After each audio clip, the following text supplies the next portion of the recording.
오늘은 진짜 지혜를 가지고 살아가기라는 제목으로 하나님 말씀 나누겠습니다. 제가 최근에 교회 스레드가 정지돼서 기도 제목도 나눴는데요. 그래서 제가 설교 관련한 내용도 올렸는데 정지가 됐는데, 제가 새로 만들어서 사용하던 개인 인스타그램 스레드도 정지가 됐습니다. 그래서 이번엔 설교 관련 내용 올리지 않았지만 정지가 됐는데, 아마 제가 설교 내용 올리지 않아도 또 여러 가지 사역 정보들 보지 못하도록 방해하는 거라고 생각하는데요. 메타라는 회사, 페이스북, 또 인스타그램, 스레드를 운영하는 것으로 아는데, 제가 설교 관련 내용 페이스북에 동일하게 올렸는데 스레드만 정지가 됐습니다. 또 다행인 것은 스레드만 계정이 정지돼서 또 사진은 다행히 또 삭제되진 않았습니다. 처음에는 개인 인스타그램 스레드 정지되면서 사진들도 삭제돼서 기분이 또 좋지 않았는데, 어쨌든 제가 설교 관련 내용들, 또 사역 정보들 제가 현재 페이스북, 네이버 밴드에 올리고 있는데 그것도 보시고 기도해 주시기 부탁드립니다. 네이버 밴드 같은 경우는 또 로그인 없이도 내용 다 볼 수 있습니다. 그래서 보시고 사역을 위해 기도해 주시기 부탁드립니다. 그리고 요즘에 스타벅스 사건으로 시끄러웠는데요. 그래서 5월 18일에 있었던 탱크데이 프로모션 때문에 또 이슈가 된 걸로 알고 있습니다. 저는 요즘 선거철이다 보니까 더 민감할 수 있다고 생각하는데, 저는 일반 국민들이 또 피해를 당할 수 있다고 생각합니다. 그래서 국민들 분열시키고 정치적으로 이용하지 않았으면 하는데요. 그래서 저는 정치적인 이유로 또 조직 스토킹 같은 피해자들도 생길 수 있다고 생각하는데요. 제가 얼마 전에 인터넷에 정치적인 글을 올렸다가 조직 스토킹 피해로 상담을 하셨는데, 저는 이런 피해들 또 보수든 진보든 다 당할 수 있다 생각합니다. 그래서 피해자들 생기지 않도록 또 기도했으면 좋겠습니다. 그리고 오늘 저의 설교 처음 들으신 분들도 계실 수 있다고 생각하는데요. 저희 교회는 사회적 약자들, 또 소외된 사람들 위해서 기도하고 있습니다. 오늘날 유튜브를 통해서 잘못된 부분과 영성운동, 기타에 대한 사이비로부터 어려움을 당하는 분들이 또 계시다고 생각합니다. 그래서 네이버에 잘못된 부분과 영성운동, 기타 사이비 위험성 알리는 블로그 만들고 나중에 카페까지 만들게 되었습니다. 그리고 조직 스토킹, 또 권력형 성범죄의 위험성 알리고 있는데, 그래서 네이버에 조직 스토킹 생명지킴이 카페 만들어서 조직 스토킹과 권력형 성범죄의 위험성 알리고 있는데요. 저는 사역을 하면서 느끼지만 이 조직 스토킹 범죄와 또 잘못된 부분과 영성운동, 기타 이단 사이비들이 또 연관성이 있습니다. 그래서 기독교인의 경우에 유튜브나 또 주변 사람들 통해서 잘못된 뭔가 영성운동, 기타 이단 사이비의 영향을 받으시는 경우가 있습니다. 그러면서 더 고립되는 경우가 많다고 생각하는데, 그러니까 제가 자연스럽게 잘못된 뭔가 영성운동, 기타 이단 사이비 위험성도 알리고, 조직 스토킹, 권력형 성범죄 위험성 또 함께 알리고 있는데, 저는 공개 제자율 운동, 완전주의론과 영성운동, 또 신사도주의와 세대주의 종말론 운동 등 제 위험성 티스토리 홈페이지 등에 글도 올렸는데 보시고 또 피해당하지 않으셨으면 합니다. 그런데 요즘 저는 잘못된 뭔가 영성운동이 문화적으로도 영향을 끼칠 수 있다고 생각해서 가수 BTS 싸이오가는 기도 제목도 올렸습니다. BTS 멤버 중에 6명이 다널드에서 운영하는 글로벌 사이버 대학교를 졸업한 학생들이라고 알고 있는데, 그리고 소속사 해부도 다널드의 관련성으로 논란이 됐습니다. 그리고 가수 싸이 장인이 신천지 이만희 씨의 스승으로 알려진 장막성전 유재열 씨라고 해서 논란이 있는데, 영적으로 청소년들과 젊은 사람들 영향을 끼치지 않도록 기도했으면 좋겠습니다. 그리고 제가 이런 조직 스토킹 피해자들도 상담하다 보면 또 공통점이 있는데, 대부분 또 피해당하시는 분들이 전자기기 해킹이나 보안에 취약하신 여성분들이 많습니다. 스마트폰 해킹당한 경우에 전원을 꺼도 배터리가 연결된 상태라면 여전히 해킹당한 상태로 주변 소음도 녹음되는 걸로 아는데요. 그래서 스마트폰 자체가 해킹이 되면 통신 정보뿐만 아니라 사생활까지 노출돼서 피해를 키울 수 있다 생각합니다. 그래서 가능하면 저는 보안이 좋은 최신폰 이용하는 게 가장 좋다고 생각합니다. 그리고 폰 자주 안 바꾸시면 저는 아이폰이 보안 업데이트 지원을 오랫동안 해주기 때문에 추천드립니다. 그리고 요즘 AI가 발전하고 있는데, 저는 보안은 안드로이드 폰보다는 아이폰이 더 좋다고 생각합니다. 그리고 윈도우 PC보다는 맥북 등이 더 보안이 좋다고 생각합니다. 저에게 조직 스토킹 피해로 연락 주신 분들 대부분 스마트폰 해킹 피해 경험하셨는데, 근데 요즘은 이제 집에 스마트 기기 등을 사용하실 수 있는데 인터넷에 연결된 스마트 기기 등에도 해커들은 악성 코드를 심을 수 있기 때문에 조심하셨으면 합니다. 여러 가지 또 스마트 기기 등 이렇게 해킹당하면 저는 조직 스토킹과 같은 범죄에 더 쉽게 노출되기 때문에 더 위험하다고 생각하는데 더욱 조심하셨으면 합니다. 그리고 저는 이제 조직 스토킹 범죄의 경우에 가해 방법만 알아도 큰 도움이 된다고 생각합니다. 이 조직 스토킹 범죄는요, NLP라고 하는 심리 가해 방법을 사용하는데 자기가 경험한 행동이나 소리를 직간접적으로 다시 표현하는 방법을 사용합니다. 그래서 개인적 일상과 관련된 암시를 지속적으로 주고요.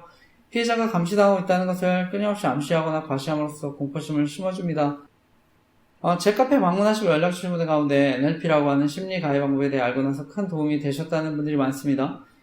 저 역시 이 가해 방법에 대해 알고 나서 큰 힘과 용기를 얻고 카페까지 만들게 되었는데요. 주변에 어려움 당하는 분들 계시면 제 카페 NLP라고 하는 심리 가해 방법, 조직 스토킹 방법에 대해 꼭 알려주시고 도움 주시기 부탁드립니다. 근데 요즘은 이제 이러한 범죄가 정보통신이나 온라인 활동 등도 감시해서 언론을 통해 유출시키는 방법도 이용한다 생각합니다. 그래서 연예인 뉴스기사, 사회적 이슈나 사건들을 이용해서 심리적으로 가해하고 괴롭히는 방법도 사용할 수 있다고 생각합니다. 그리고 요즘은 유튜브와 같은 플랫폼의 광고, 추천 영상을 통한 사이버 스토킹도 이루어질 수 있다고 생각합니다. 그래서 이러한 사이버 스토킹이 의심되시면 유튜브 등을 사용하실 때도 로그아웃 해두시고 위치 정보도 꺼두시기 바랍니다. 그리고 가능하면 유료 VPN도 설치하셨으면 합니다.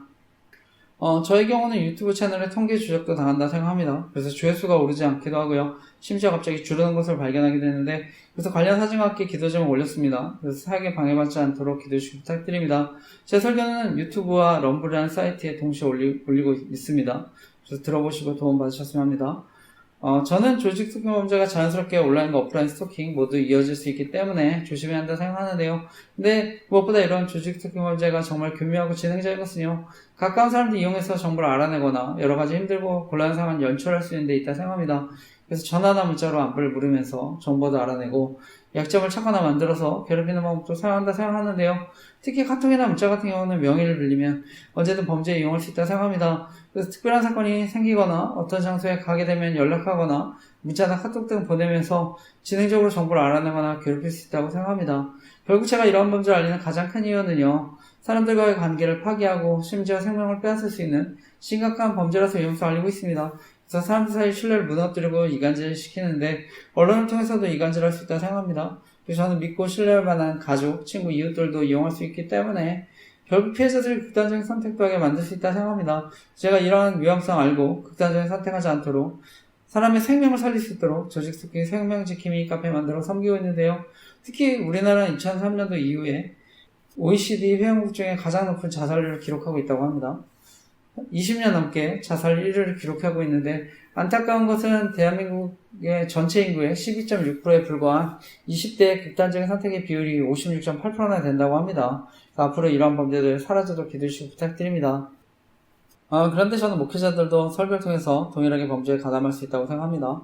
그래서 개인정보나 사생활 정보 이용해서 설교를 통해서 교묘하게 조롱하고 괴롭힐 수 있다고 생각합니다. 저는 대학 청년 시절에 이제 이런 범죄에 대해 알고 나서 당시 싸이월드라고 하는 미니 홈페이지에 이런 글들 올리기 시작했습니다. 그때 이미 영향 있는 목사님과 담임 목사님들이 범죄에 가담할 수 있다는 것을 알게 됐는데요. 그래서 제가 하나님 앞에 이런 피해자들을 돕는 목회자가 되게 해달라고 간절히 기도했는데, 저는 하나님이 그 길을 인도해 주셨다고 믿습니다. 저는 목회자들이 조직 스토킹 범죄에 가담하거나 그리고 이와 관련된 권력형 성범죄를 저지르는 것은요, 아무리 목회자가 큰 약점이 잡혀 이용당한다 하더라도 사람들이 하나님부터 떠나게 만드는 영적인 살인이라고 생각하고 있습니다. 그래서 제가 조직 스토킹 생명지킴이 카페 만들어서 복음을 전하고 사람들 돕고 있는데요. 저는 개인정보 등이 유출되면 아동 청소년들까지 범죄에 노출될 수 있다고 생각합니다. 그래서 엠번버 같은 사건들 생길 수 있다고 생각합니다. 근데 저는 언론을 통한 조직 스토킹 범죄 알리면서 오히려 제가 미성년자 성범죄 이미지 만들어서 괴롭힘 당했다 생각합니다. 그래서 저는 학창시절 이미지까지도 조작한다 생각하는데요. 그래서 설교를 통해서도 제가 학창시절에 대해서 자세히 나눴습니다. 저는 계속해서 언론을 통해 성범죄자 이미지로 괴롭힘 당하면서 조직 스토킹과 이와 관련된 권력형 성범죄 저지른 목사님의 사역과 개척을 도왔다 생각하는데요. 과거 저희 교단의 전병훈 목사님 사건, 대법원에서는 업무상 위력에 의한 추행 또는 기습 추행으로 형법 제298조의 강제 추행죄에 해당한다는 판결을 받으신 것을 알고 있습니다. 그런데 이미 이제 MBC 시사 프로그램 PD 수첩을 통해 단순한 성추행이 아니라 심각한 성범죄가 있었던 것으로 드러났습니다. 수많은 피해자들의 증언, 피해 정황이 책으로도 나온 것을 알고 있습니다. 그리고 심지어 녹취록까지 있었지만 권력과 힘이 있으니까 다시 개척하셨다 생각하는데요. 근데 이분의 성범죄가 드러나도 계속 목회할 수 있는 것은요, 이분의 범죄가 권력형 성범죄이기 때문에 생각합니다. 그래서 과거 MBC에서 이런 방송을 했기 때문에 저는 언론을 통해 보수와 진보의 갈등으로, 그 밖에 피해자들과 재판부 책임으로, 그리고 언론을 통해 성범죄 무고사건이나 남녀 갈등도 이용해서 보호받는다 생각합니다. 그리고 연예인 뉴스기사, 사회적 이슈나 사건들 이용해서 언론을 통해 심리적으로 가해하고 괴롭히는 방법도 사용한다 생각하는데요. 그러니까 제가 이러한 범죄를 알고 나서 알리는 사역을 하게 되었는데요. 그래서 제가 뒤에 정보통신범죄 이용한 조직토킹과 이와 관련된 공력형 성범죄 더 자세히 나눌 텐데, 저는 정보통신 유출 이용한 조직토킹 범죄와 연루가 되었기 때문에 더 큰 힘과 권력을 가지게 되었다 생각합니다. 저는 연세대학교를 재학 중이시거나 또 졸업하신 분들에게는 죄송한 말씀이지만 이분이 연세대학교 경영학과를 졸업하신 분이라서 더 큰 힘과 권력을 가지게 되었다 생각합니다. 저는 과거에 조직토킹 범죄와 관련해서 이분에 대해 싸이월드에 글을 올리기도 했었습니다. 그 당시 저희 대학부 담당 목사님과도 상담을 했었습니다. 근데 그분도 이제 연세대학교를 졸업하신 목사님이셨는데 당시에는 도움과 공감을 받지 못해서 힘들었습니다. 근데 저는 같은 연세대 출신이다 하더라도 언론을 통해 괴롭힘 당할 수 있다 생각합니다. 그리고 같은 교회 성도들이 하더라도 피해 당할 수 있다 생각합니다. 그래서 과거 조직성의 범죄와 관련해서 저희 피해 사례에 대한 글도 썼는데, 당시 전병 목사님 심호하셨던 3일교회 강사님이 제가 이런 회사에 입사하신 적이 있었는데요. 저는 그분이 나쁜 분이 아니라고 생각하지만 불편했는데, 저는 언론을 통해 그분도 피해자가 될 수 있겠다는 생각을 했습니다. 누구든지 피해자가 될 수 있다고 생각하는데, 앞으로도 피해자가 생기지 않도록 기도해 주시기 부탁드립니다. 저는 전병 목사님 개척하시고 현재도 목회하시기 때문에 큰 영향력을 끼친다고 생각하는데, 무엇보다 피해자들이 협박 등 2차 가해로 더 큰 어려움 당하지 않도록 기도해 주시기 부탁드립니다. 오늘날 성범죄를 저지르면 업종 등 취업 제한도 있는데 저는 목회자는 더 엄격히 한다 생각합니다. 특히 목회자의 성범죄는 피해자들의 영혼에 깊은 상처, 아픔을 주는 심각한 범죄이기 때문이라 생각합니다. 그리고 목회자의 성범죄는 개인의 문제를 넘어서 속한 교단과 교회 전체에 대한 신뢰의 문제로 이어지기 때문에 하나님의 영광을 가릴 수 있다 생각합니다. 피해자들이 오히려 더 큰 어려움 당하지 않도록 목회활동과 개척을 하지 못하도록 제도적인 장치들이 마련되었으면 하는데 기도해 주시기 부탁드립니다. 그래서 목회자들의 권력형 성범죄에 관한 기도 제목도 올렸는데 보시고 기도해 주시기 부탁드립니다. 그런데 저는 지금도 이런 범죄가 온라인뿐만 아니라 오프라인 범죄로도 이어진다 생각합니다. 그래서 과거에도 이런 범죄 알리면서 싸이월드에 닮은 사람을 이용한 범죄에 대해 글도 썼었는데요. 현재 저희 아파트 같은 층의 옆집의 경우에 새롭게 집주인 바뀌고 전세로 들어오신 분들이 계신데 현재 전병 목사님 닮은 쌍둥이 두 분이 이사 오셔서 살고 있습니다. 그래서 모른 척하고 살 수는 없어서 인사는 하고 있지만 불편한 마음이 있습니다. 그래서 범죄에 가담하거나 이용당하고 있다면 이런 범죄도 사라지도록 기도해 주시기 부탁드립니다. 그래서 저는 가해자들 역시 역정보로 더 큰 범죄에 이용되고 나중에 약점이 잡혀서 언제든 피해자가 될 수 있다 생각합니다. 그리고 여성 가해자의 경우는요, 역정보로 성범죄에 노출돼서 피해를 당할 수 있다고 생각하는데 특히 오늘날 묻지마 폭행 그리고 살인과 같은 심각한 보복 범죄도 일어날 수 있기 때문에 처음부터 가담하지 않으셨으면 하는 마음에 함께 기도했으면 좋겠습니다. 현재 피해자들 가운데서는요, 과거 자신의 잘못이나 약점으로 인해서 피해 사실에 대해 알리기를 두려워하시는 분들도 계신 것으로 알고 있습니다. 특히 여성들 같은 경우는 피해 사실을 알리면 성적인 수치심 등으로 괴롭힘 당한다 생각하는데요. 저는 언론을 통해서도 성적인 조롱과 괴롭힘 당할 수 있다 생각합니다. 그리고 제가 이제 카페에 올렸지만 연애 조작을 통한 범죄로 의도적으로 접근해서 성적인 놀잇감 삼을 수 있다고 생각하는데 더욱 조심하셨으면 합니다. 특히 저는 요즘 조직적인 범죄가 아동 청소년들까지 표적으로 삼을 수 있다고 생각하는데요. 엠버머 같이 조직적인 성범죄의 피해자들 언제든 생길 수 있다고 생각하는데 피해자들이 이러한 피해 당하지 않도록 기도했으면 좋겠습니다. 그런데 피해를 당하시는 분들도 주변에 피해 사실을 적극적으로 알려주셨으면 합니다. 계속해서 나쁜 소문 만들어서 위축시키고 고립시킬 수 있기 때문에 추가적인 피해 당하지 않으시도록 주변에 알리시기를 바랍니다. 도움이 필요하신 분들 계시면 저에게 연락 주시기 부탁드립니다. 피해자분들 가운데 저에게 연락 주신 분들 아무도 이해해주지 못하고 오히려 가정 안에서도 어려움 당하시는 분들도 계신 것으로 아는데 저에게 연락 주실 때 그냥 제 얘기를 들어주시는 것만 해도 너무 감사하다고 목사님 같은 분이 계셔서 하나님께 너무 감사하다는 얘기를 듣는데요.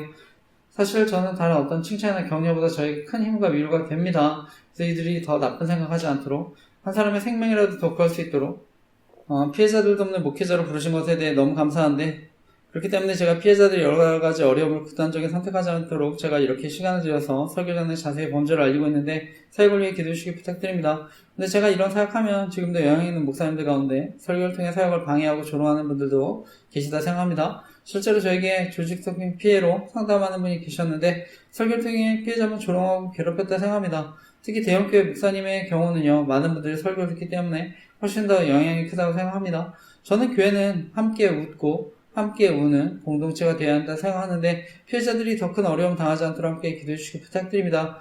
결론적으로 전문가들은요, 스토킹 범죄가 성폭행 또는 살인사건의 전조적인 행위고 예비적인 행위가 될 수 있기 때문에 가볍게 여기지 말아야 한다고 경고하는데요. 특히 정보를 다는 사람들이 조직적인 범죄에 가담하는 경우 더 강하게 처벌한 바만 만들어질 수 있도록 기도했으면 좋겠습니다. 그리고 아동 청소년 범죄 강하게 처벌할 수 있도록 기도했으면 좋겠습니다.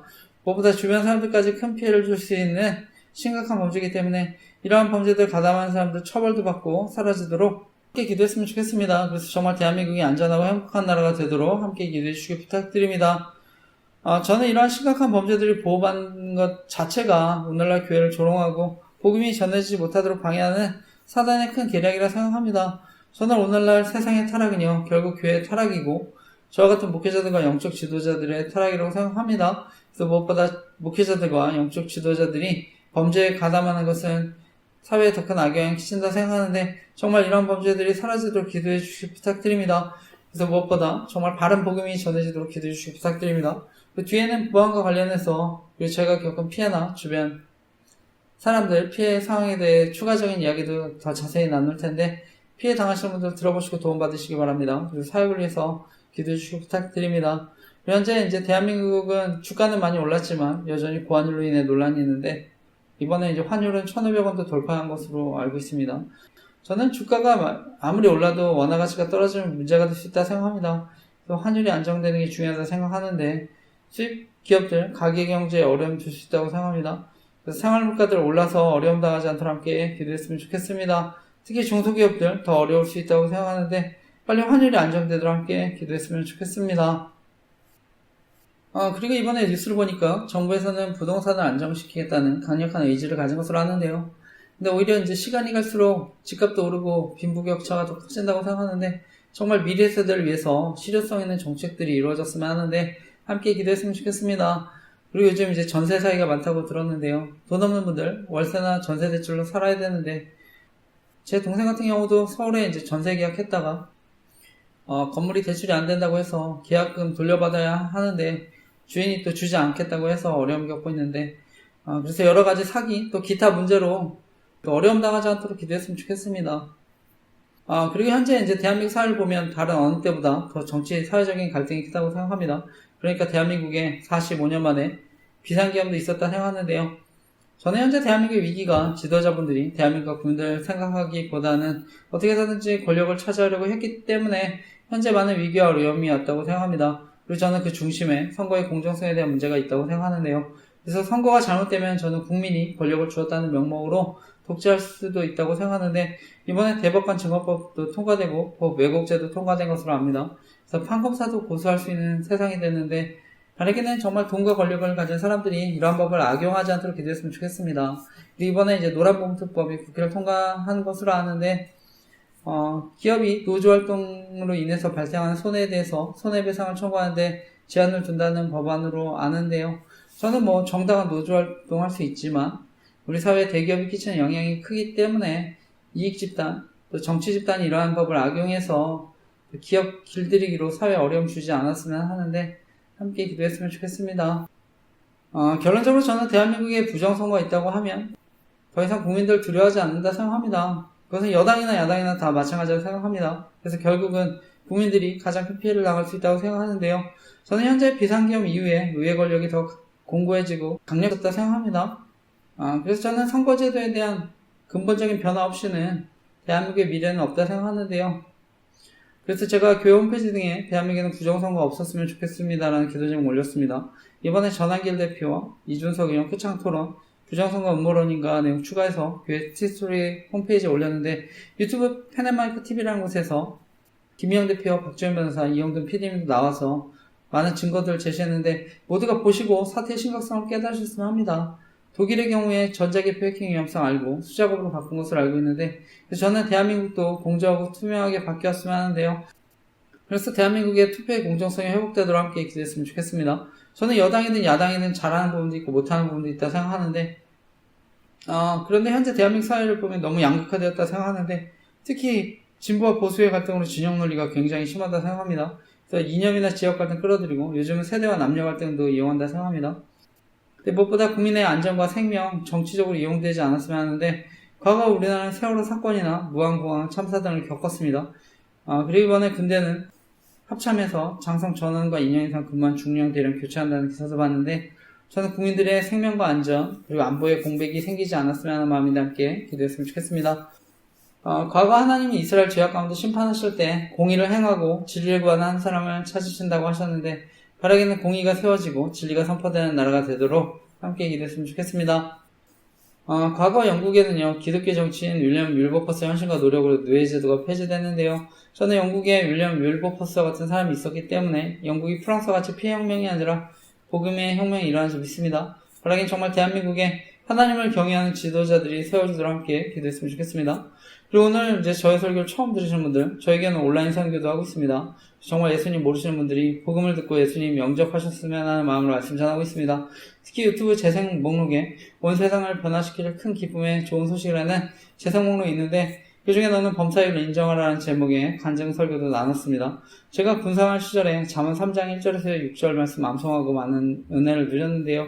제가 어떻게 하나님 은혜를 받고 누렸는지를 간증한 설교인데, 저는 과거 청주에서 군생활을 하면서 하나님의 은혜를 경험하고요. 다시 이곳 청주에 와서 개척을 하게 돼서 하나님께 너무 감사한데요. 그래서 저는 청주가 저의 제2의 고향이라는 마음으로 살고 있습니다.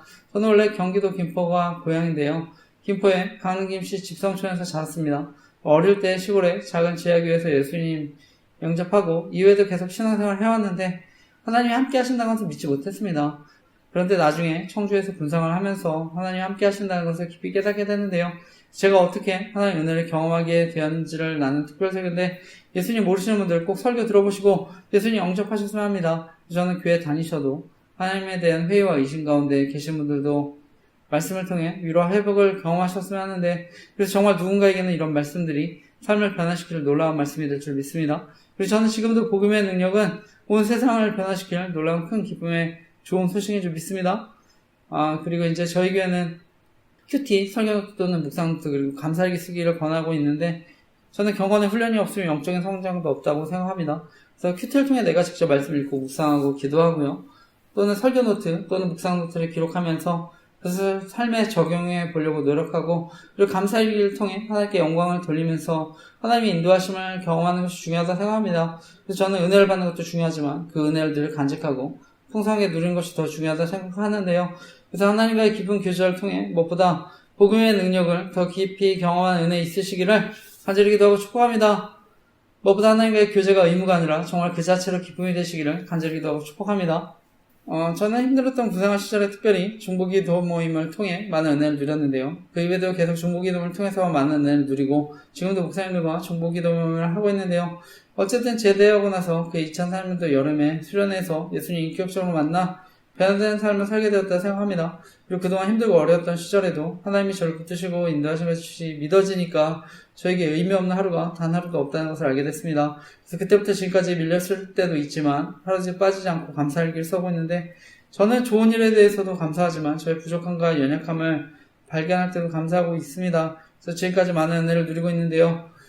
그리고 그 이후에 저는 당시 온라인을 통해 싸이월드라고 하는 미니 홈페이지에 복음도 전하고 말씀 묵상도 나누게 됐습니다. 그래서 은혜를 경험한 이후에 저는 20대 때부터 말씀과 복음을 온라인인지 오프라인인지 전했다 생각하는데요. 2006년도에는 제가 캄보디아 성에 다녀오면서 힐링필드라는 곳에 가서 위령탑도 보고 토량슬랭이라고 하는 과목도 보면서 박해받는 북한의 교회와 성도들을 위해서 기도했습니다. 그리고 남북한의 복음적인 평화통일을 위해서도 기도했는데, 그리고 이후에 저는 미디어의 중요성을 알고 미디어가 건강해야 합니다라는 글을 쓰기도 했습니다. 그 당시 싸이월드에 사진과 함께 묵상했던 여러 가지 글들을 올렸는데, 현재는 그 중에 대표적인 글과 사진 교회 홈페이지에 올렸습니다. 그래서 보시고 기도해주시기 부탁드립니다. 현재 저는 주안의 교회 그리고 한 사람 제자 선교회라는 이름으로 온라인 선교도 하고 있는데요. 한 사람의 중요성을 강조하기 위한 것이기도 하고요. 또한 한 사람의 미디어로서의 중요성을 강조하는 것이기도 한데, 저는 이 세상이 저와 여러분의 노력으로 바뀌거나 달라지지 않을 수 있다고 생각합니다. 하지만 복음을 통해 우리의 태도는 바뀔 수 있는데요. 하나님 특별히 저와 여러분을 하나님과 소통하고 교제하는 미디어로 창조하셨습니다. 그래서 우리를 그리스도의 편지라고 말씀하셨는데, 그래서 우리가 복음을 전하는 미디어로 변화될 수 있기 때문에 복음을 전하는 미디어로 살아가면 세상이 변화될 줄 믿습니다. 그래서 저는 예수 그리스도 생명의 역사, 복음의 역사를 전하고 복음의 능력이 나타나도록 기도해야 줄 믿습니다. 예수님은 하나님 나라는 우리 안에 있다고 말씀하셨는데, 그래서 우리가 가는 곳, 우리의 영향력이 미치는 곳이 하나님 나라가 되는 줄 믿습니다.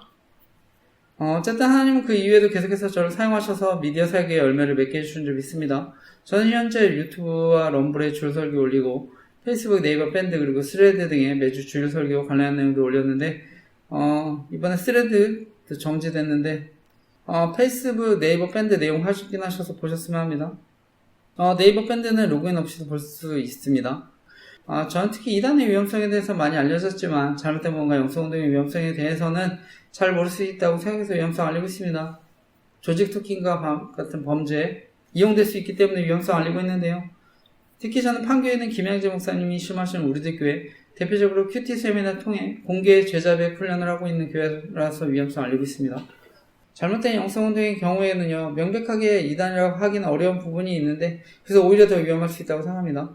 그래서 저명 교수님과 총장님들 세미나 설교에 초대해서 공개 제자백 같은 훈련을 지지하는 것처럼 홍보에 이용할 수 있다고 생각합니다. 실제로 이제 저희 가정이 큰 어려움을 겪었다 생각하는데요. 그래서 저희 주례해 주셨던 총신대학원 신대원 교수님이셨던 박영규 목사님이 초청받아서 강의도 하신 것으로 알고 있습니다. 근데 아내는 주례해 주신 목사님이 공개 제자백 운동 지지한다고 해서 문제가 됐는데 나중에 목사님도 이용당한다고 생각해서 더 이상 참여하지 않는다고 하셨는데요. 가능한 속지 않으셨으면 하는데 함께 기도해 주시길 부탁드립니다. 저는 이런 공개 제자백 같은 훈련들이 또한 저희 교회가 알리고 있는 조직적인 범죄에 이용당할 수 있다고 생각해서 위험성을 알리고 있습니다. 그래서 누군가에게는 약점이 돼서 사람을 노예로 만들 수 있다고 생각합니다. 그리고 나중에 이제 피해를 당해도 피해 사실을 알리지 못하고 오히려 협박당할 수 있다고 생각하는데요. 그리고 여성들 같은 경우는 성범죄에 노출될 수 있다고 생각해서 위험성을 알리고 있습니다. 무엇보다 저는 아이들과 청소년들까지 피해를 당할 수 있다고 생각해서 위험성을 알리고 있는데 정말 피해 당하지 않도록 함께 기도해 주시기 부탁드립니다.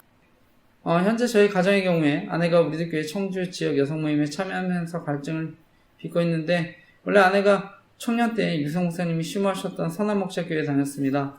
현재 유성 목사님은 선한목자교회 은퇴하시고 위드 지저스 미니스트라고 하는 선교단체를 섬기시는 것을 알고 있는데 당시 선한목자교회에서 유성 목사님이 추천하는 순회 선교단이라는 선교단체에서 잘못된 복음과 공개 제자백 같은 훈련을 받고 영향을 받았습니다. 저는 순회 선교단의 김용희 선교사라는 분이 가르치는 복음, 내가 죽고 예수로 사는 복음을 강조하는데 저는 저희가 알고 있는 은혜의 복음이 아니라고 생각합니다. 그래서 저는 복음이 잘못됐기 때문에 명백한 이단이라고 생각하는데요. 현재 장로교 합신교단에서는 교리 금지하고 제가 속한 장로교 합동교단에서는 참여 금지했습니다. 그런데 결국 현재 아내는 비슷한 훈련할 모임에 다시 참여하고 있는 것인데요.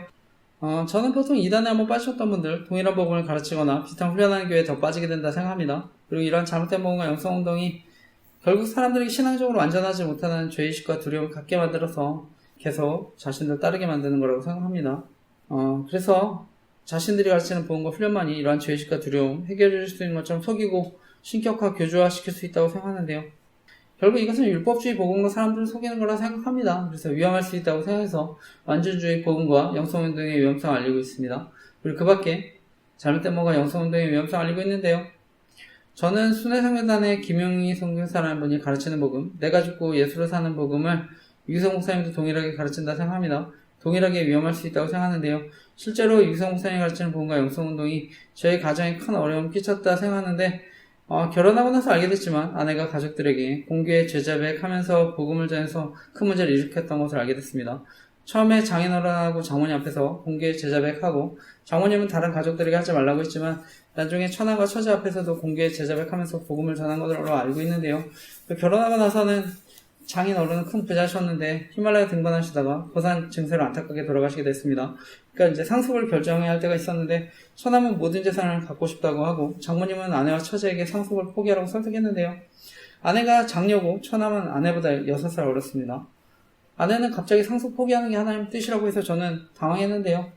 아내는 당시 선한목자교회 유성 목사님 설교 듣고 친한 사람들과 영성일기라고 하는 공개일기 쓰면서 자신의 믿음과 신앙을 간증했습니다. 제가 그것을 쓰지 말라고 했는데 지금 예수 동행 일기라는 이름을 바꾼 것으로 알고 있습니다.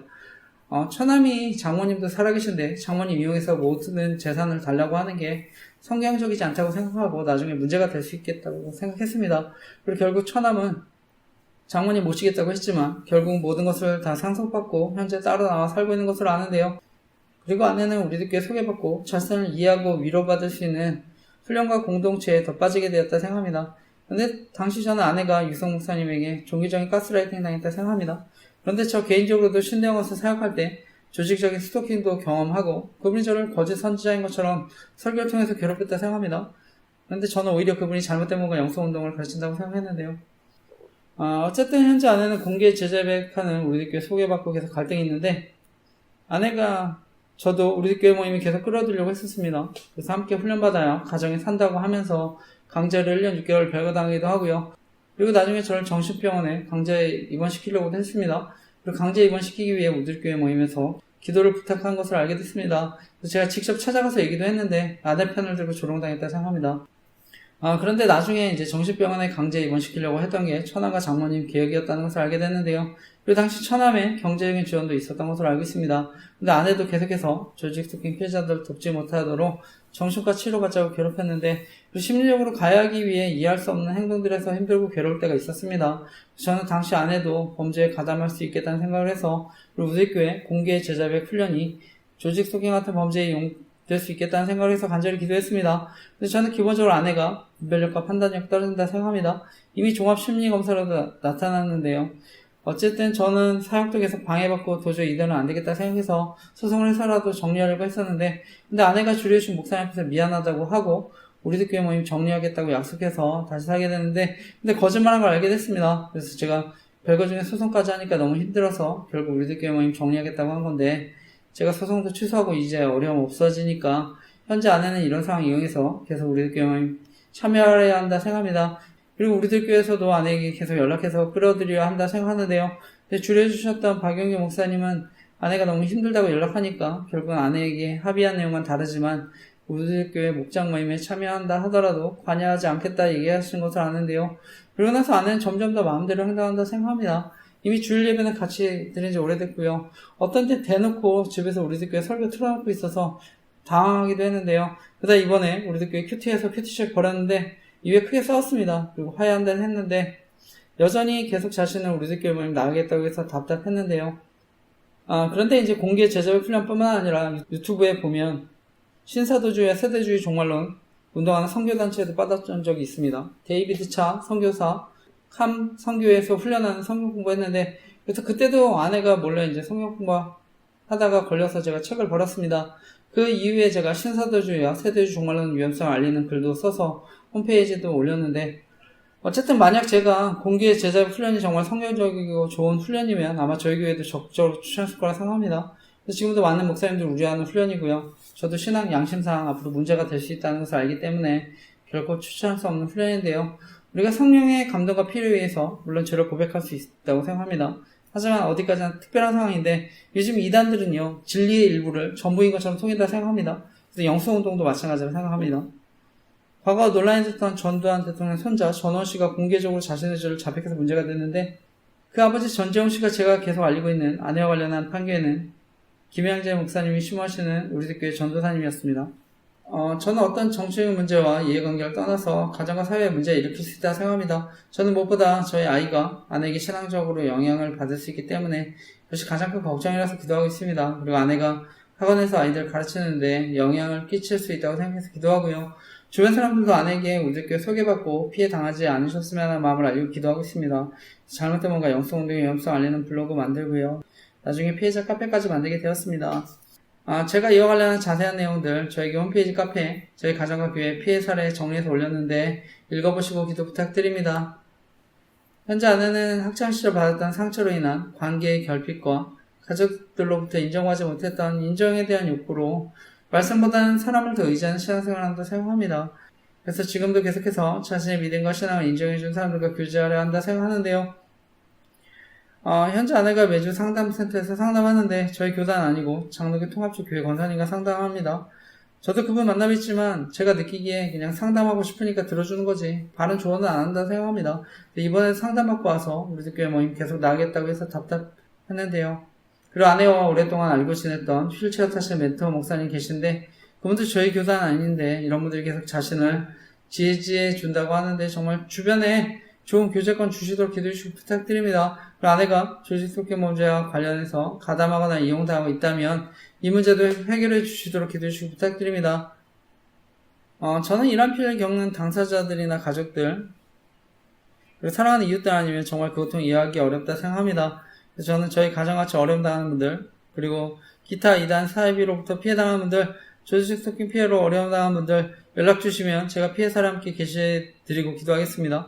주변에 많은 이단들 활동하고 있는데요. 특히 신천지 같은 경우는 경고문이 있어도 계속해서 신문을 두고 하는 경우가 많았는데, 저는 무엇보다 젊은이들과 청소년들이 이단에 빠지는 것이 너무나 안타까운데요. 특히 대학교 주변에 많은 이단들이 활동하고 있는 것 같아서 안타까운데, 주변에 이단으로 어려움 당하신 분들, 가정들 있으면 기회가 되면 함께 예배도 드리고 성경도 공부했으면 하는데 사역을 위해 기도해 주시기 부탁드립니다. 근데 결국 이러한 잘못된 몸과 영성운동의 가장 큰 문제는 저는 구원에 관한 문제일 수 있기 때문에 생각합니다. 저는 말씀이 아니라 사람을 의지하고 따르면 나중에 영원한 심판 받을 수 있다고 생각합니다. 저는 오늘날 사단은요, 계속해서 사람들이 구원의 복음을 듣지 못하도록 방해하고 또는 복음을 듣더라도 잘못된 복음을 믿도록 사람들을 미혹할 수 있다고 생각합니다. 그래서 율법주의 복음이나 반대로 자의주의 방임 복음으로 사람들을 미혹할 수 있다고 생각하는데, 제가 목회 철학과 관련해서 복음 성령 제자라는 제목으로 특별 설교했습니다. 그 설교 들어보시고 복음에 대한 확실한 이해 있으시기를 간절히 기도하고 축복합니다.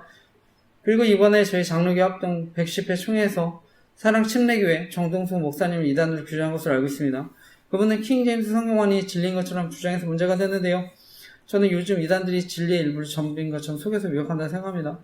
특히 요즘 유튜브 등을 통해서 사회 정치적 이슈들 선점해서 기독교인들의 관심을 끌고 자연스럽게 잘못된 분과 말씀들을 가르칠 수 있다고 생각하는데 정말 조심하셨으면 합니다. 그렇기 때문에 저도 미디어 사역의 중요성을 알고 잘못된 분과 영성운동의 위험성 알리는 사역을 하고 있는데요.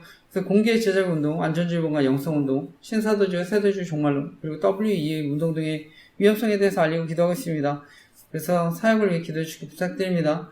그 가운데 이제 WEA라고 하는 세계복음주의 연맹 운동의 위험성을 알리고 있는데, 저는 복음주의라는 이름으로 혼합된 믿음과 신앙운동으로 사람들을 미혹할 수 있다고 생각합니다. 그래서 과거 WCC라고 하는 교회일치 운동과 마찬가지로 위험을 할 수 있다고 생각해서 위험성을 알리고 있는데요. 이 WEA가 WCC와 로마 가톨릭과 함께 동반자로 가고 있기 때문에 이런 포용주의 운동 조심해야 한다 생각합니다. 저 개인적으로는 저희 기독교가 하나됨을 휩쓸어야 한다고 할 때 모든 교단이 반드시 어떤 제도적인 하나됨을 이뤄야 한다 생각하지 않습니다. 정치적으로나 제도적으로는 분열도 있고 갈등도 있을 수 있다고 생각합니다. 이미 정치적으로나 제도적으로 하나된 교회가 바로 로마 가톨릭 교회인데요. 그래서 역사를 통해 봤듯이 중앙 집권화되면 결국 타락할 가능성이 더 크다고 생각합니다. 그래서 중세시대, 중세암흑시대, 말씀과 복음의 변질도 경험하고 십자군 전쟁 같은 문제가 생긴 것도 경험했는데, 현재 저희 교단에서는 가톨릭 교회를 가장 규모가 큰 이단으로 여기고 있습니다. 결론적으로 저는 어떤 의미에서 많은 교단들이 생겼는데 오히려 그것이 교회를 건강하게 만들 수 있었다고 생각합니다. 그리고 각 교단이 서로 상호 보완적인 측면도 있었다 생각하는데요. 근데 무엇보다 궁극적으로 이단이 아니라면 예수 그리스도를 구원자로 믿는 모든 교회는 이미 예수 그리스도의 몸된 교회인 줄 믿습니다. 그런데 이제 저희 교단이 WEA와 공식 연대를 선한 것도 아니고 WEA에 가입한 적도 없는데, 이번에 저희 교단에 오장희 목사님이 심하시는 사랑의 교회가 2025년 세계복음주의 연맹 WEA 총회 유치해서 논란이 됐습니다. 저는 사랑의 교회에서 세계복음주의 연맹 WEA 총회 열면서 교단 분열의 위험성도 있었다고 생각합니다. 이미 과거 저희 장로교는요, WCC 세계교회 협의회 총회 가입 여부를 두고 대한예수교 장로의 합동과 대한예수교 장로의 통합으로 갈라진 아픔을 겪기도 했습니다. 당시 저희 대한예수교 장로의 합동이 반대하는 입장이 있었는데, 그래서 이번에 다시 세계복음주의 연맹 WEA 총회 문제로 분열되는 일이 생기지 않도록 저희 교단과 한국교회를 위해 정말 간절히 기도해 주시기 부탁드립니다. 과거 저희 교단의 가장 큰 신학자이자 어른이셨던 박형룡 목사님은요, 이미 선지적인 시각으로 WEA 운동의 위험성에 대해 강력하게 경고하신 것으로 알고 있습니다. 특별히 예수님은 마지막 때 배교에 대한 말씀하셨는데, 따라서 마지막 때를 살아가는 우리들은 복음주의라는 이름의 혼합된 믿음과 신앙운동을 조심해야 하는 줄 믿습니다. 제가 자세한 내용, 복음주의라는 이름의 혼합된 믿음과 신앙운동 조심했으면 좋겠습니다라는 기도전을 올렸는데, 네이버 블로그 교회 티스토리 홈페이지에 올렸는데, 교회 티스토리 홈페이지에서는 권리침해 신고당했습니다. 그래서 저희 신대원 교수님이셨던 문배원 교수님의 WEA에 관한 입장도 추가해서 올렸는데, 영상 보시고 꼭 기도해 주시기 부탁드립니다. 저는 과거 하나님의 은혜로 제대하고 대학 청년 시절에 산악교회에서 훈련받고 나중에 목회자로 성장하게 됐는데요. 산악교회는 옥하는 목사님이 개척하시고 나중에 저희 교당 한국교회를 대표하는 가장 영향 있는 교회 가운데 하나가 됐는데, 저는 옥하는 목사님 살아계실 때 설교를 통해서도 은혜를 받고 나중에 제자훈련 지도자 세미나, 칼 세미나를 통해 영상이지만 오 목사님의 목회 철학과 강의를 듣고 큰 은혜를 누렸는데요. 현재는 오정영 목사님이 심화 계신데 제가 알기로 사랑교회 심화하시는 오정영 목사님 이제 은퇴도 얼마 안 남으신 것으로 알고 있는데 사랑교회가 저희 교단과 한국교회에 선한 영향력을 끼칠 수 있도록 함께 기도해 주시기 부탁드립니다.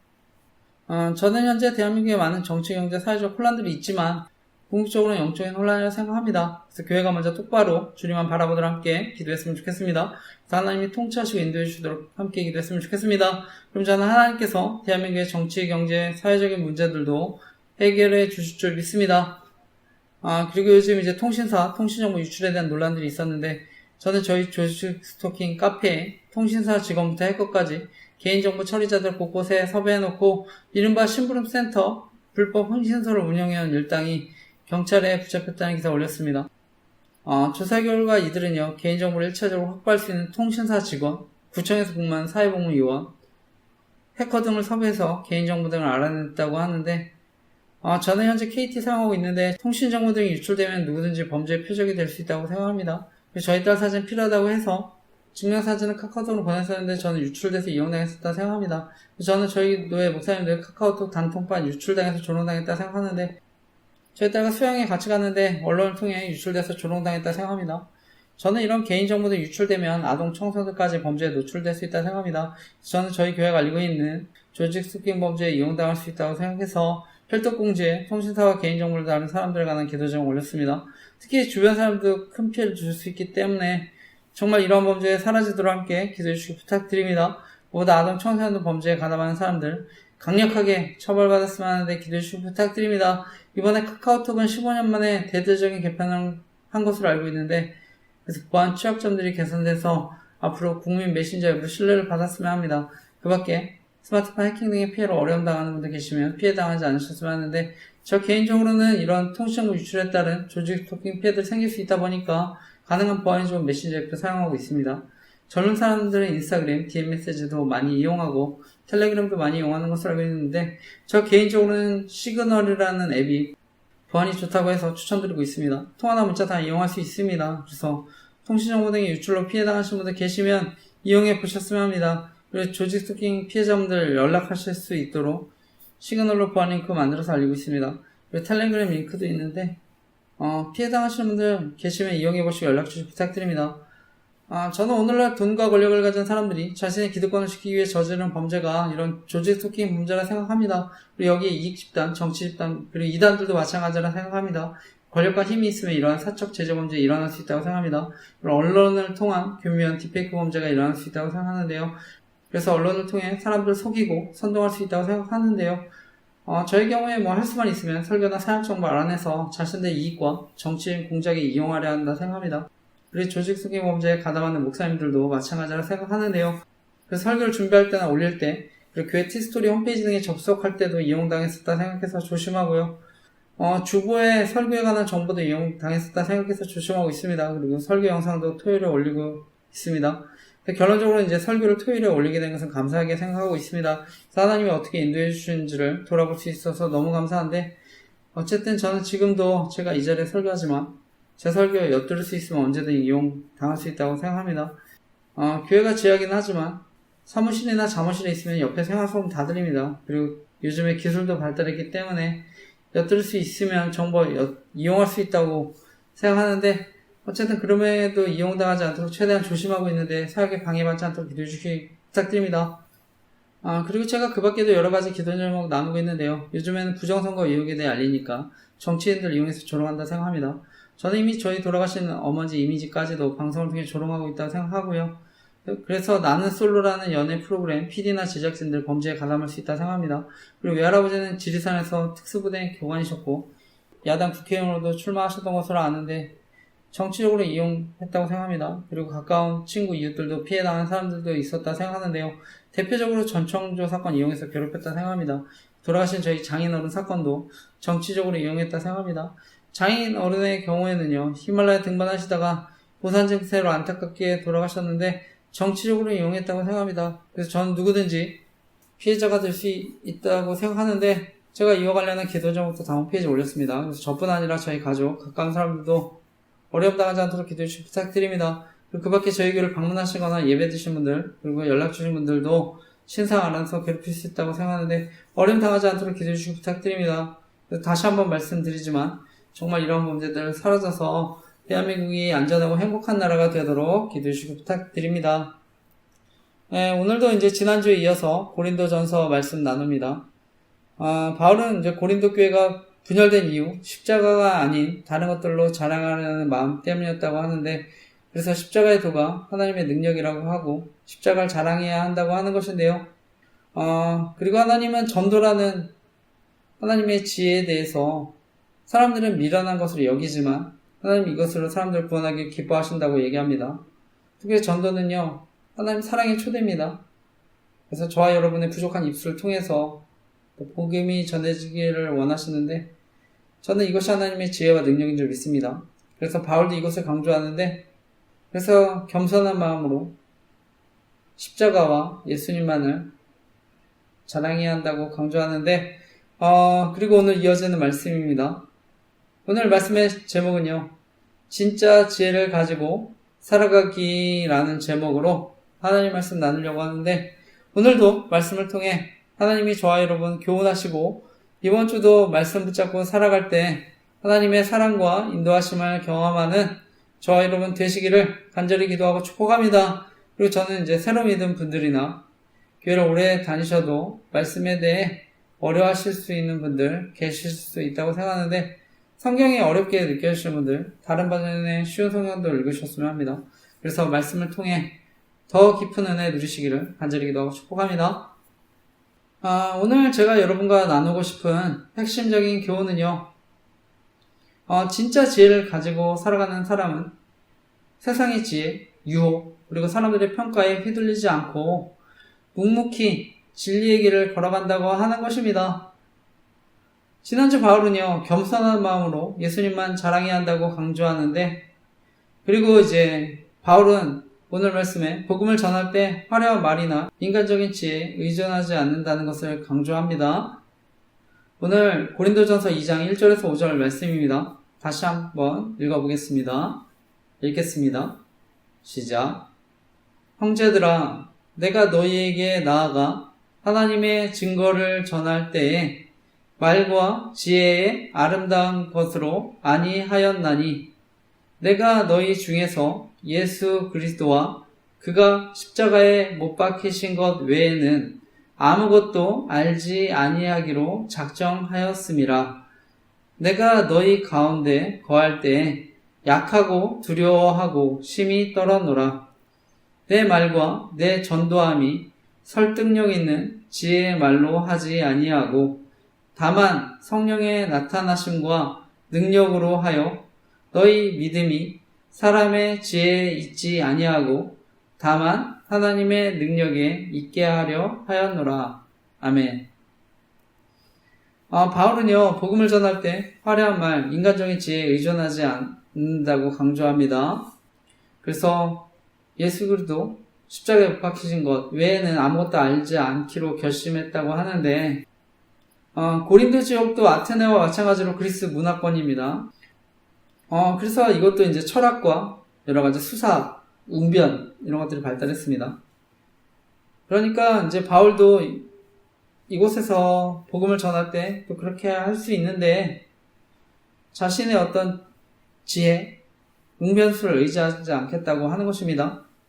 2절에 보면 그래서 그것이 예수 그리스도와 십자가 외에는 아무것도 알지 않겠다 얘기한 것인데, 이것이 이제 자신의 능력, 자신의 언변, 자신의 어떤 말솜씨라고 할 수 있겠죠. 이것을 의지하지 않겠다 얘기한 것입니다.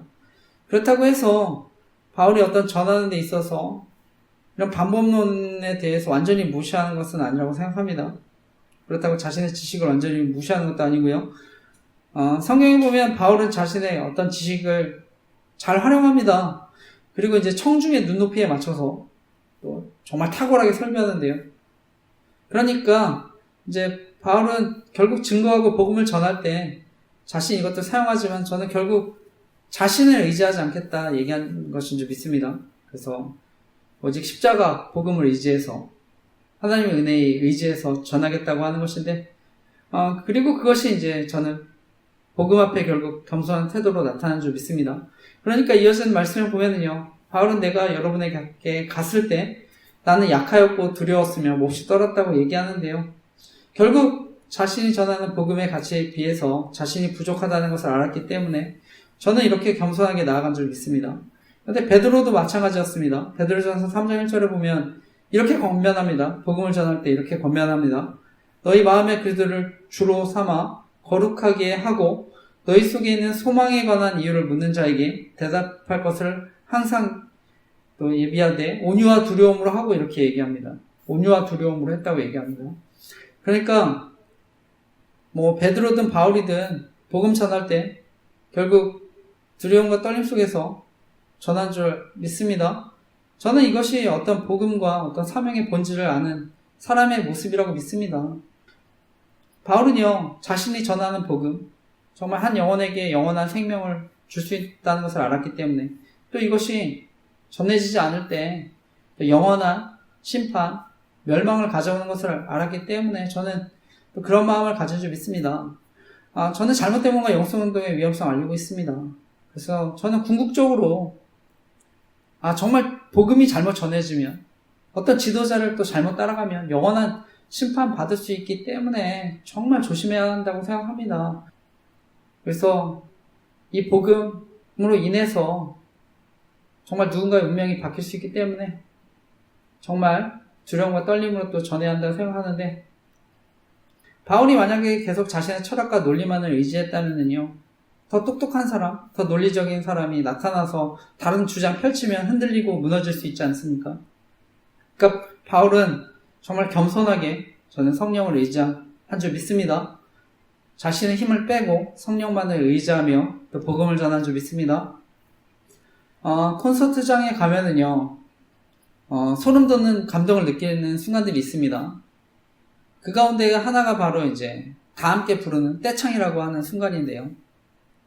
수만 명의 관객 앞에서 이제 가수가 노래를 하는데요.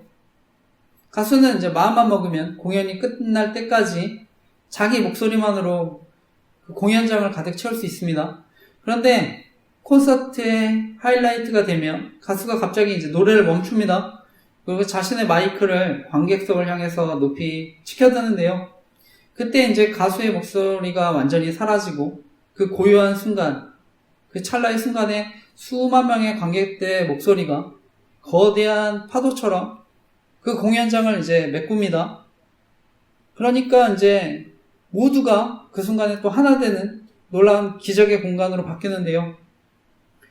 가수가 자기 목소리를 내고 있을 때는 절대 들을 수 없었던 상상하지 못한 웅장하고 압도적인 이런 감동의 소리가 그 공연장을 결국 가득 메우게 되는데, 저와 여러분, 인생이라는 무대 위에서 내 목소리를 더 크게 내려고 하고 내 능력을 크게 증명하려고 우리가 크게 소리내서 노래할 수 있는데요. 근데 내 목소리가 너무 크면 나를 위해서 또 일하시는 성령님의 목소리가 묻힐 수 있다고 생각합니다.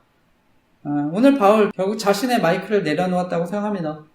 따라서 바라기는 저와 여러분도요, 우리 자신의 힘, 우리 능력을 내려놓고 하나님을 의지하는 줄 믿습니다.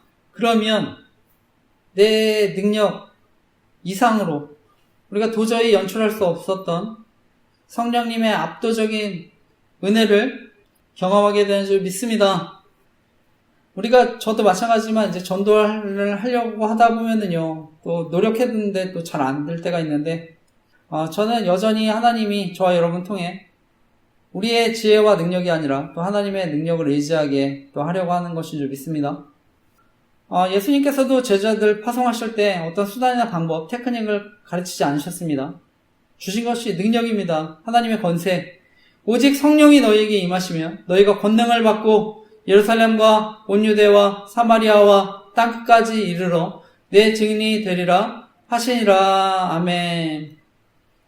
전도라는 것, 저는 무엇보다 결국 성령의 임재가 중요한 줄 믿습니다.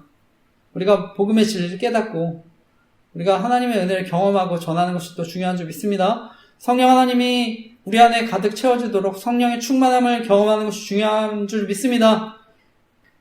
내가 무슨 말 하지? 거절하면 어떻게 하지?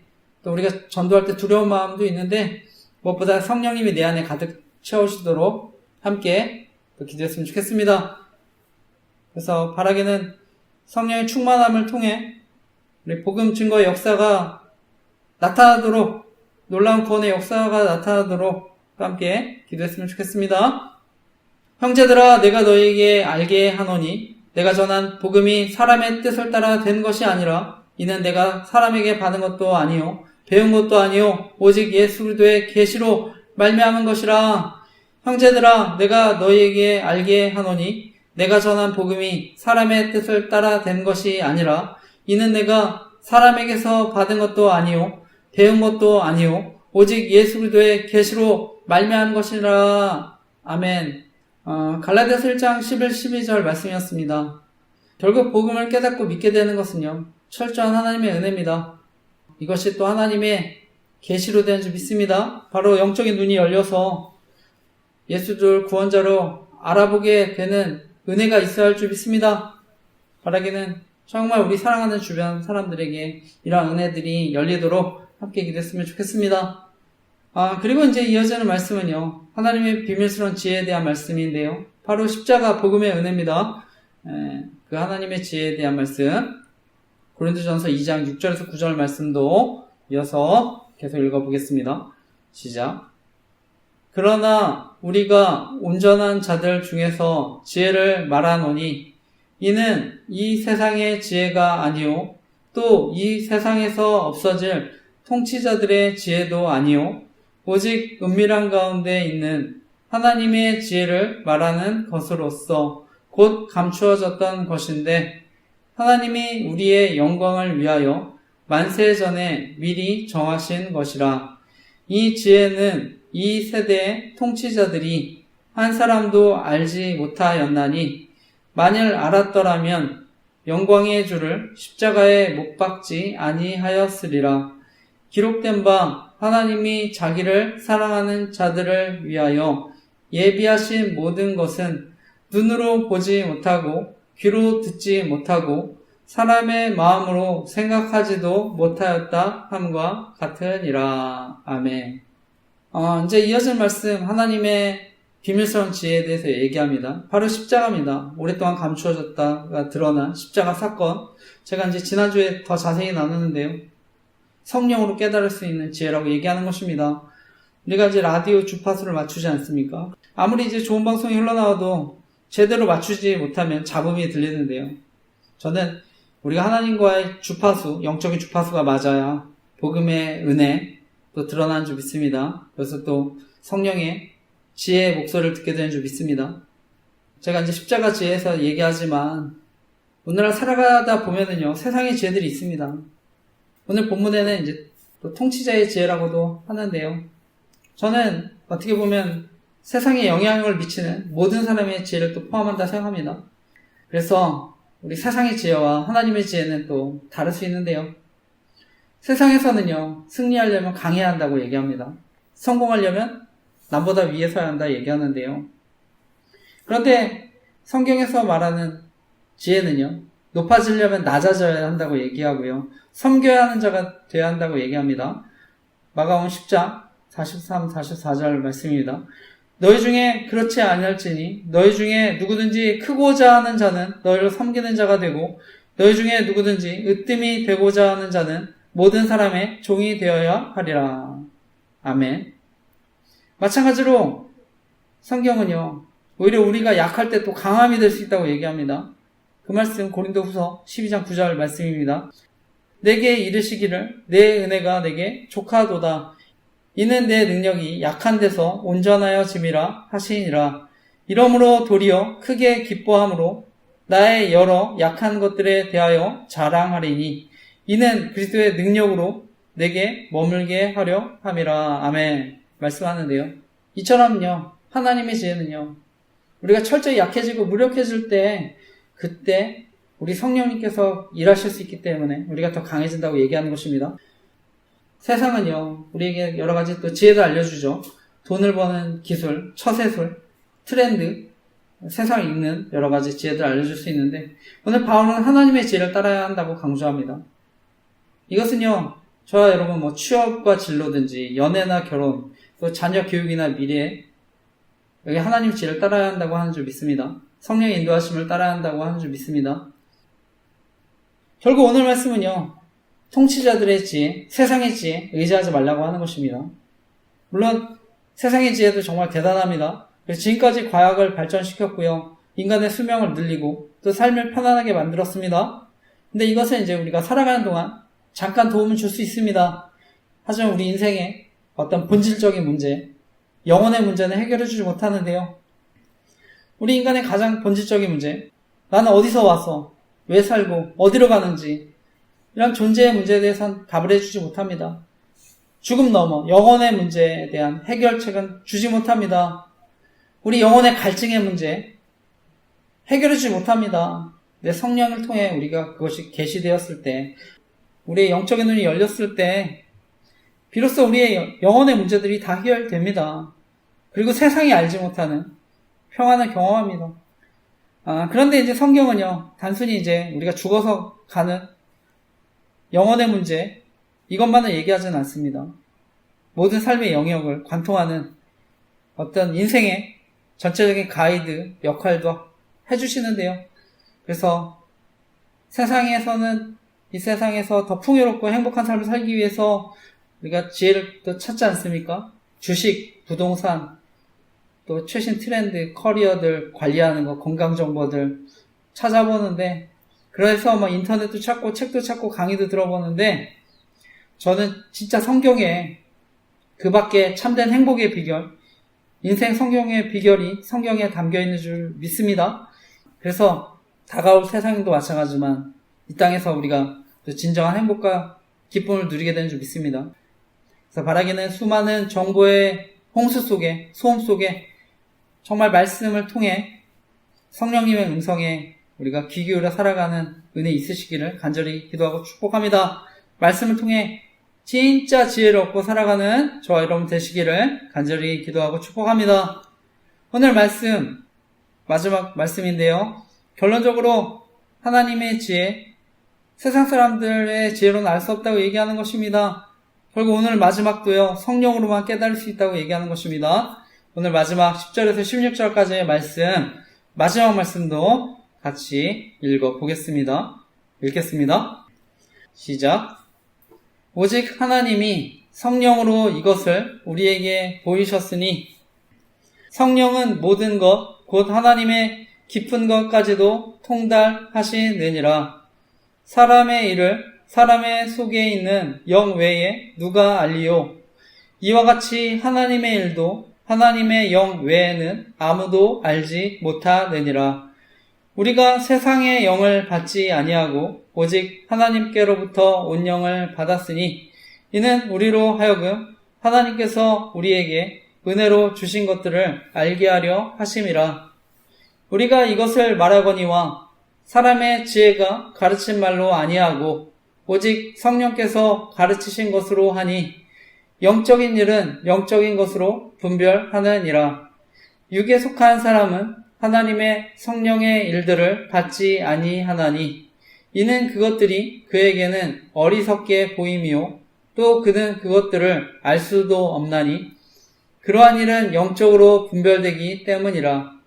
신령한 자는 모든 것을 판단하나 자기는 아무에게도 판단을 받지 아니하느니라. 누가 주의 마음을 알아서 주를 가르치겠느냐. 그러나 우리가 그리스도의 마음을 가졌느니라. 아멘. 오늘 본문의 십자가의 은혜, 하나님의 은혜는요, 하나님의 지혜로만 알 수 있습니다. 성령으로만 알 수 있습니다. 특히 하나님은 우리에게 주신 은혜를 알게 하신다고 얘기합니다. 성령님은 우리에게 주신 은혜를 알게 하신다고 얘기합니다. 그래서 다시 말하면 우리에게 베풀어 주신 은혜를 아는 사람이 바로 성령 받은 사람입니다. 그래서 은혜를 은혜대로 받아들일 수 있는 것, 지식의 문제는 아닙니다. 아무리 머리가 좋고 지식이 많아도 은혜 모를 수 있습니다. 교회에서 아무리 높은 직분을 가지고 봉사와 섬김을 오래 해도 모를 수 있습니다. 그런데 저는 글을 읽지 못해도, 배움이 부족해도 은혜를 아는 사람, 결국 가슴을 찢으며 눈물로 하나님께 나아가는 줄 믿습니다. 이처럼요, 은혜를 은혜대로 받아들이는 것, 내 상식, 내 지식의 틀이 깨어지고요. 바로 하나님의 그 초월적인 사랑이 우리 마음 가운데 부어져야 하는 것입니다. 그래서 십자가가 나를 위한 십자가라는 것, 하나님 나와 함께 하신다는 것을 깨닫게 될 때 우리가 진정으로 변화되고 감사한 줄 믿습니다. 그리고 그것이 진정한 복음인 줄 믿습니다. 오늘 말씀, 영적인 것은 영적인 것으로 알아차린다고 얘기합니다. 결국 이제 성령에 속하지 않은 사람은요, 결국 받아들이지 못합니다. 그냥 어리석어 보입니다. 십자가가 어리석어 보입니다. 그래서 바라기는 정말 말씀을 듣고 그 은혜 누리시기를 간절히 기도하고 축복합니다. 은혜를 은혜대로 받으시는 것 그 자체가 은혜인 줄 믿고 살아가는 저와 여러분 되시기를 간절히 기도하고 축복합니다. 오늘 15절 모든 것을 판단하지만 자신은 아무에게도 판단을 받지 않는다고 얘기하는데, 여기서 판단한다는 것은 남을 이렇게 판단한다는 의미가 아닙니다. 그래서 여기서 아무에게도 판단받지 않는다, 이것은 영적인 분별력을 가지고 살아가게 된다고 얘기하는 것입니다. 세상 사람들은요, 돈이나 권력이 전부인 것으로 알고 살아가지만 성령의 사람은요, 바로 판단력이 생기기 때문에 이 세상의 실상과 한계를 분명히 알기 때문에 분별할 수 있다고 얘기하는 것입니다. 그러니까 세상의 어떤 지혜, 유혹, 트렌드, 평가에 흔들리지 않고 진리의 길을 간다고 얘기하는 것입니다. 그래서 바울은요, 세상이 감당할 수 없는 그런 영적인 권위, 자유함을 선포하는 것인데요. 누가 주의 마음을 알았으며 누가 주님을 가르치겠습니까? 도전하는데, 말씀을 마치면서요, 세상은요, 여러 가지 돈, 능력, 재산, 외모 이런 것으로 사람의 가치를 매깁니다. 근데 성경은 우리가 하나님의 자녀고 예수 그리스도의 피값으로 산 존재라는 것을 계속해서 얘기합니다. 세상에 우리를 어떤 가치로 매기든지 간에 저 여러분 변하지 않는다고 얘기합니다. 바라기는 이런 세상의 여러 가지 시선에 흔들리지 않고 살아가는 저 여러분 되시기를 간절히 기도하고 축복합니다. 그리고 오늘 이제 고린도전서 2장 11절에 결국 어떤 사람이 생각하고 있는 것, 영이 아니고선 알 수 없다고 얘기하는데, 아무리 친한 사람, 친구, 가족들이라도 저와 여러분의 마음속 중심의 깊은 생각은 저와 여러분만이 알고 있지 않습니까? 그 사람의 영만이 알고 있지 않습니까? 마찬가지로 하나님의 영이신 성령만이 하나님의 깊은 것을 안다고 얘기합니다. 그런데 놀라운 것은요, 바로 그 성령님이 우리 안에 계신다고 하는 사실입니다. 바로 성령님께서 말할 수 없는 탄식 속사정까지도 하나님의 마음으로 기도해 준다고 하는 것입니다. 도우신다고 얘기합니다. 이와 같이 성령도 우리의 연약함을 도우시다니, 오직 성령이 말할 수 없는 탄식으로 우리를 위하여 친히 간구하시니라 말씀하는데요. 바라기는 속사정을 다 하신 하나님, 저와 여러분의 깊은 것을 아십니다. 우리 안에 거하시고 하나님의 사랑을 그리고 또 확증해 주십니다. 하나님의 사랑을 또 우리가 의지해서 이번 한 주도 또 힘을 얻고 또 한 주간 살아가는 또 저와 여러분 되시기를 간절히 기도하고 축복합니다. 무엇보다 정말 하나님의 지혜로 이 세상 유혹 흔들리지 않고 살아가는 저와 여러분 되시기를 간절히 기도하고 축복합니다. 아멘.